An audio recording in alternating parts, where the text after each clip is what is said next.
2016 সালে সেটা নিয়ম বহির্ভূতভাবে চট্টগ্রাম উন্নয়ন কর্তৃপক্ষকে দায়িত্ব দিয়ে সেখানে 6,000 কোটি টাকা বরাদ্দ করে এই 36টি খালের প্রকল্পের পর প্রকল্প মেয়াদ বেড়েছে। মেয়াদ বাড়ার সাথে সাথে টাকার অঙ্ক বেড়েছে, যেটাকে বলি আমরা মেগা প্রজেক্ট, মেগা দুর্নীতি।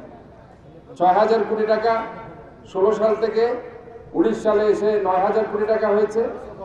আবার সেটা 19 সালের পরে বলেছে 22 সালে শেষ হবে, সেটাতে গিয়ে 11,000 কোটি টাকা।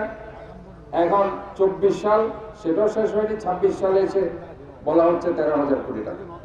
কাজে বর্তমানে যারা কাজ করছে তারা অত্যন্ত, আমি মনে করি, সততার সাথে কাজ করছে।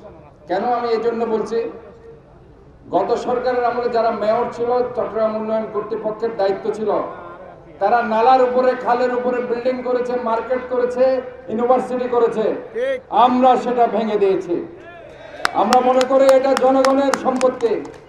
এই নালা, নর্দমা, খাল এগুলো আমাদের সম্পদ। কোন ধরনের বাণিজ্যিক স্থাপনা সেখানে থাকতে পারে না। কাজেই আমাদের নেতা শহীদ রাষ্ট্রপতি জিয়া রহমানের দলের উনি একটি উৎপাদনমুখী রাজনীতির সৃষ্টি করেছিলেন, যার কারণে আইলের পর আইল, মাইলের পর মাইল উনি খাল খনন করেছিলেন। উনি নিজে হেঁটেছেন একজন শ্রমিকের মতো।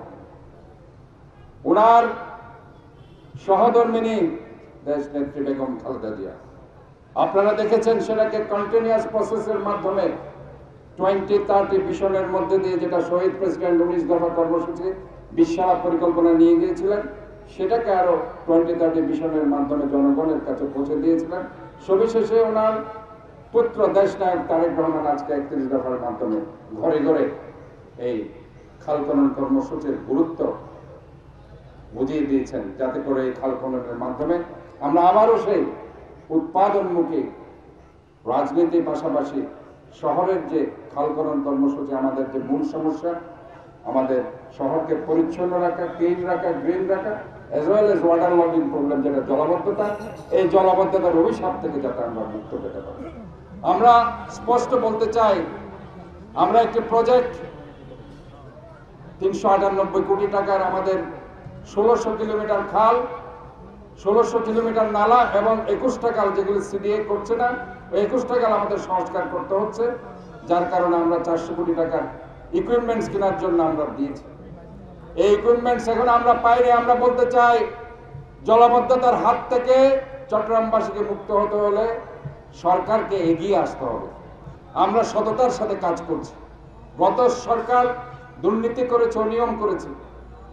আমরা চাই এই জন্য যে প্রজেক্টগুলো আমরা রিকোয়েস্ট করছি আজকে জলাবদ্ধতা মুক্ত হওয়ার জন্য, 400 কোটি টাকার ইকুইপমেন্টস অনতিবিলম্বে সেটা বরাদ্দ দেওয়া হোক, এবং যাতে করে আমরা আরো বেশি এই শহরটাকে সুন্দর করতে পারি, নালা খালগুলোকে সুন্দর রাখতে পারি।